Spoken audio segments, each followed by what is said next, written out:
প্রিয় দর্শক, আসসালামু আলাইকুম। আমি আছি 4 নং সুবিলিয়ারে আইআইটি হিসেবে কর্মরত দেবিদ্বার কুমিল্লা থেকে। তো বর্তমানে এই গরুটি আমি এই যে পালন করেছি, বর্তমানে বাছুর এটি। তো এটা আসলে মূলত একটা কারণ হচ্ছে, বলার কারণ হচ্ছে এটা আগে 3 থেকে 4 বার আসলে গরু মিস্টেক করেছিল কিংবা কনসেপ্ট করে নাই। তো এটা পরবর্তীতে আমি সরকারি সিমেন্টের 70% সিমেন্ট দিয়ে আসলে এটাকে কৃত্রিম প্রজনন করি, যার মাধ্যমে এই বাছুরটি পাওয়া যায়। এটা হচ্ছে একটি বকনা বাছুর, যেটার বয়স মাত্র 3 থেকে 4 দিন। তো এই গরুটিকে আগে কিন্তু মূলত 3 থেকে 4 বার প্লাস সিমেন্ট দেওয়া হয়েছিল, গরুটি কনসেপ্ট করে নাই। তো আমি কিন্তু বর্তমানে 75% সিমেন্ট দ্বারা কৃত্রিম প্রজনন করে বর্তমানে এই বাছুরটি। তো খামারের মুখ থেকে শুনে নেব আগে সিমেন্ট দিয়েছে কিংবা কিভাবে সিমেন্ট দিয়েছে। আসসালামু আলাইকুম। ভাই, আপনার যে গরুটি এটি আগে আসলে এই বীজটা দেওয়ার আগে কয়বার মিস্টেক করেছিলেন নরমালি? 3 বারের মতন। 3 বার মতো।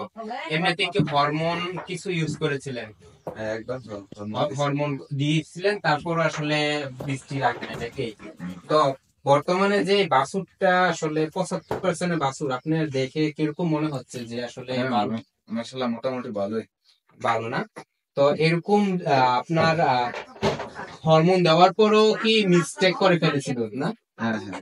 এরকম দিয়েছিলেন সকাল বিকাল কি সিমেন্ট দিয়েছিলেন? 3 বার যে দিয়েছিলেন আগের না, আমরা সকাল বিকাল দেই নাই, একবার একবারে দিয়েছেন। হরমোন দিয়েছিলেন, হরমোন দেওয়ার পরও মিস হয়েছে। তো দর্শক, এই ছিল আজকের ভিডিওতে। এটা হচ্ছে 75 অর্থাৎ 75, সরকারি 75 সিমেন্টের বাছুর। আর এটা হচ্ছে এটার মা।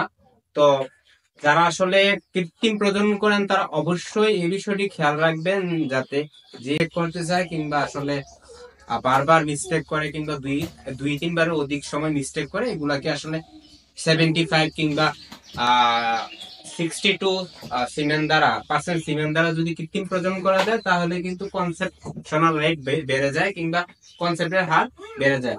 আর যে বাছুরটি, এটা কিন্তু আসলে দুধের ক্ষেত্রে আমাদের ওয়েদারের সাথে বাংলাদেশের ওয়েদারে কিন্তু সর্বোচ্চ 75 আমাদের দুধ উৎপাদনের জন্য পর্যাপ্ত উপযোগী।